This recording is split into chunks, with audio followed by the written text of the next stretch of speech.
Assalamualaikum warahmatullahi wabarakatuh. Kami dari kelompok 4 yang beranggotakan Nelly Lestari dan Rosalia Farantika Ratih. Di sini kami akan mempresentasikan materi tentang reseptor dan efektor.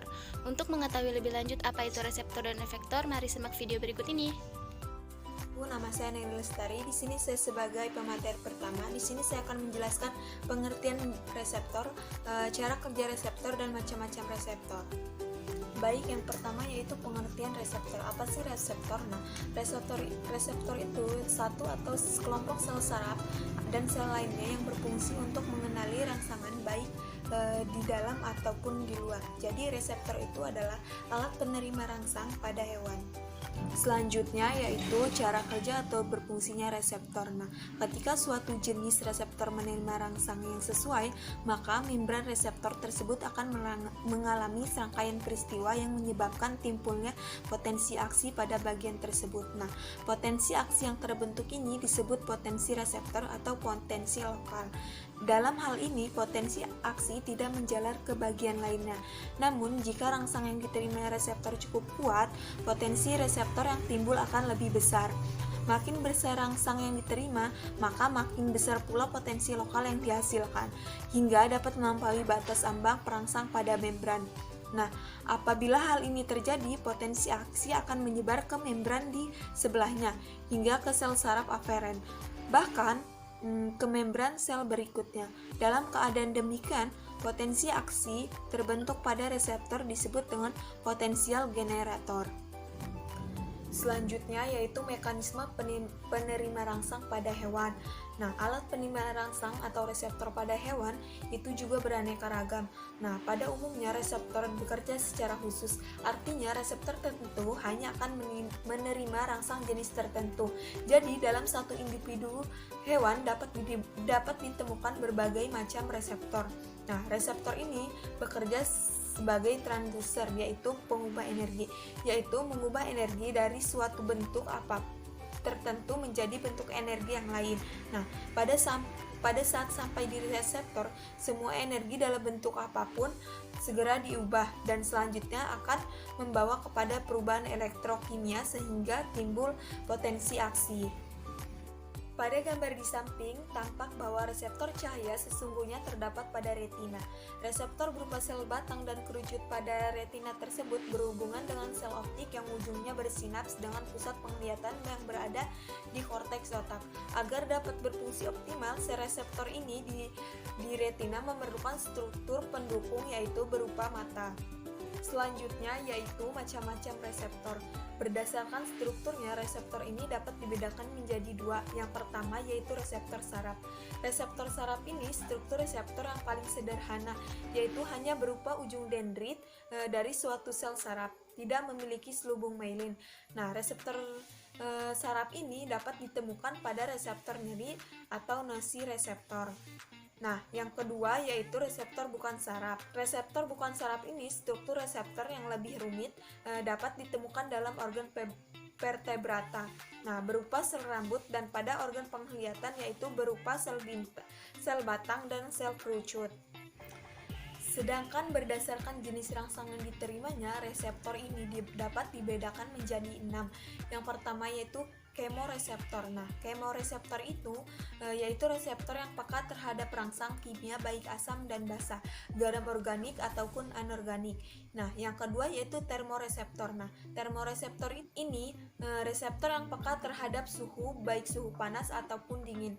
Nah, dan yang ketiga yaitu mekanoreseptor. Nah, mekanoreseptor ini peka terhadap pukulan, cubitan, sentuhan, tekanan. Nah, proses penerimaan rangsang mekanik oleh mekanoreseptor ini disebut dengan mekanoresepsi.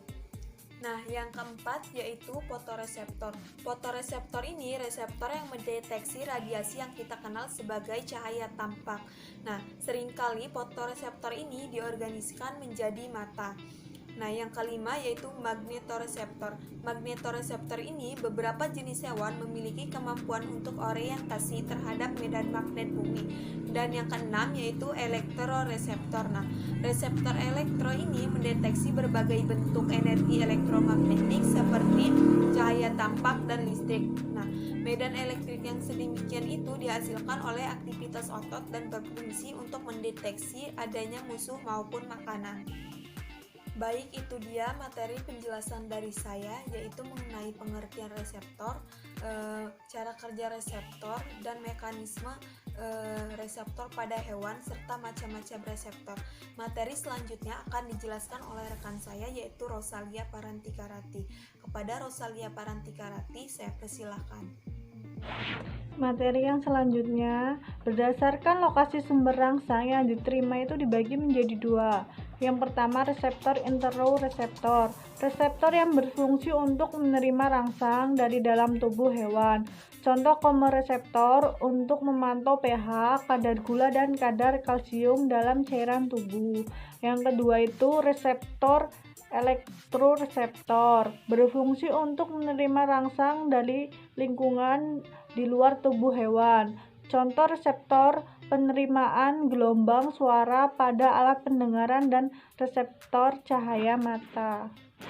Pengertian efektor. Efektor ialah alat penghasil tanggapan biologis. Tanggapan yang dihasilkan oleh reseptor sangat bervariasi, mulai dari tanggapan yang dapat dilihat secara jelas menggunakan mata, misalnya gerak tubuh yang dihasilkan oleh jaringan otot dengan kemampuan kontraksinya, sampai tanggapan yang tidak terlihat mata, misalnya sekresi hormon oleh organ endokrin dan perubahan beberapa aspek metabolisme akibat adanya hormon. Mekanisme perubahan warna pada hewan. Beberapa jenis hewan mempunyai kemampuan untuk menghasilkan tanggapan berupa perubahan warna kulit.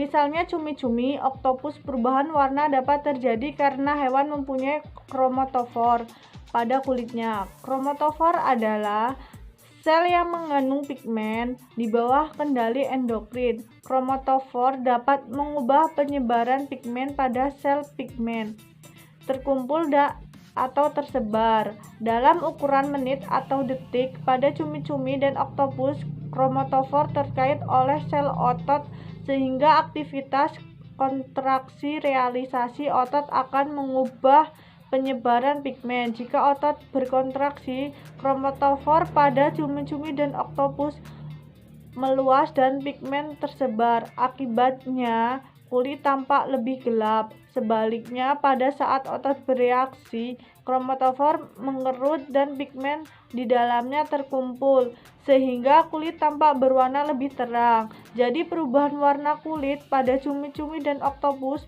tergantung pada aktivitas otot, sedangkan kontraksi otot dikendalikan oleh syaraf. Macam-macam penerima rangsang dan efektornya pada hewan. Tanggapan berupa penggerakan intrasel. Sitoskeleton merupakan rangka sel yang berfungsi mempertahankan bentuk sel dan melaksanakan penggerakan sel maupun penggerakan organel di dalam sel. Sebagian besar dari sel hewan, hampir semua melakukan penggerakan sel, salah satunya adalah sel saraf. Pada sel saraf terjadi penggerakan neuron yang disintesis dalam badan sel, kemudian dibawa ke ujung akson yang selanjutnya memicu terjadinya transmisi sinaptik. Tanggapan berupa penggerakan ameboid. Gerakan ameboid dilakukan oleh sel darah putih yang meninggalkan aliran darah dan masuk ke dalam jaringan yang rusak. Pada hewan bersel satu amoeba, gerak ameboid terjadi dengan membentuk kaki semu. Ketika amoeba mendapat rangsang, misalnya rangsang makanan, plasma gel, fase gel, di adanya perubahan satu sisi terbentuk penyebabkan timbal tekanan positif, sehingga aliran plasma sel akan bergerak dari daerah bertekanan positif menuju ke daerah bertekanan negatif. Akhirnya terbentuk yang dapat membuat amoeba bergerak. Tanggapan berupa penggerakan otot. aktin dan miosin juga berperan dalam penggerakan otot. Mekanisme penggerakan otot dimulai dari adanya impuls yang berasal dari saraf motorik yang sampai di saraf mioneural, sinapsi antara saraf dan otot. Tanggapan berupa pelepasan arus listrik. Arus listrik tersebut dihasilkan oleh organ elektrik seperti yang terdapat pada elektropus electricus. Aliran listrik yang dilakukan merupakan sebagian bentang pertahanan yang ia ciptakan ketika merasa terancam. Sekian presentasi yang dapat kami sampaikan. Mohon maaf apabila ada kesalahan dalam kata, pengucapan maupun isi materi, dan kepada Allah kami mohon ampun. Kami akhiri, wabillahi taufiq wal hidayah. Wassalamualaikum warahmatullahi wabarakatuh.